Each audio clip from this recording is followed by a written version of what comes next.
You've seen the claims: faster recovery, lower stress, and better performance.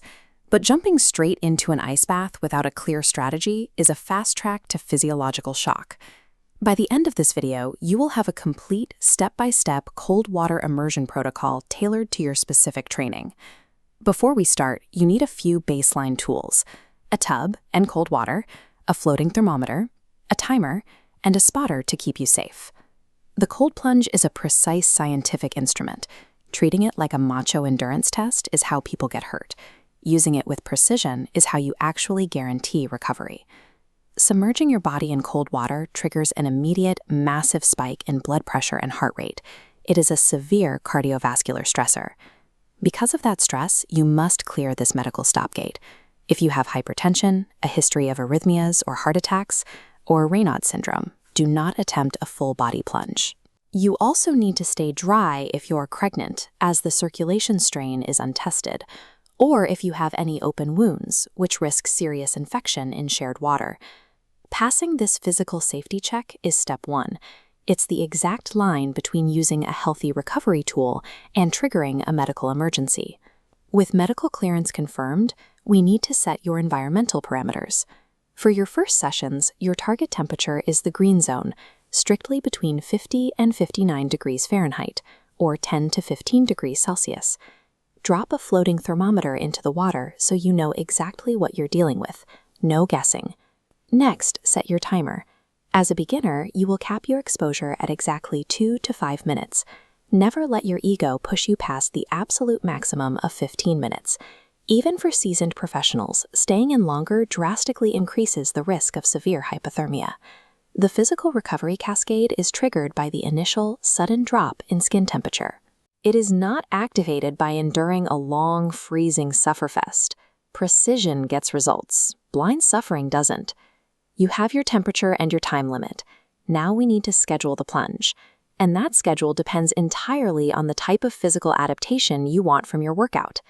Endurance athletes doing long runs must plunge fast, within a tight 30-minute window post-workout. Cold water immediately constricts blood vessels, flushing metabolic waste and suppressing swelling. But strength athletes building muscle must do the opposite, waiting 4 to 6 hours before plunging. Muscle growth requires initial inflammation. When you lift, you send damage signals to your body so it knows to rebuild the tissue. Plunging too soon forcefully blunts those necessary hypertrophy signals. By timing the plunge to your specific workout, you ensure you're aiding recovery, rather than actively erasing the hard work you just put in at the gym. Now it's time to execute.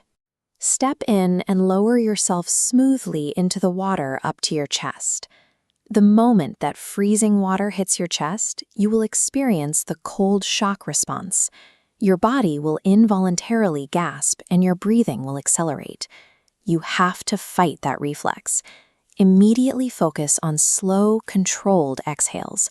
Force your breathing to slow down until the physical panic subsides, which usually takes 30 to 60 seconds. This flowchart details the physiological mechanisms at play. Look at the central pathway. As your core temperature decreases, it directly drives a reduction in central nervous system fatigue, assisted by a rush of endorphins. If full body immersion is too much, you can trigger a similar parasympathetic calm by simply submerging your face in icy water. This activates the vagus nerve through the mammalian diving reflex. Mastering your breath upon entry is what flips the switch. It turns a state of sheer panic into a highly controlled, therapeutic reset for your nervous system. When your timer goes off, climb out and dry off. Over the next few hours, your cortisol, a primary stress hormone, will drop significantly, leaving you in a deep state of physiological calm. To maintain these benefits during heavy endurance training blocks, aim for 3 to 4 plunge sessions per week. If you are prioritizing heavy strength training, scale that frequency back to 1 to 3 targeted sessions a week, always respecting that 4 to 6 hour delay. Keep your temperature in the green zone and stick to your time limits. Consistent, moderate exposure is what drives the actual physiological adaptations over time. You have cleared the medical checks, dialed in your temperature limits, mapped the timing to your workout. You are now equipped with a safe, scientifically validated protocol to maximize your physical recovery.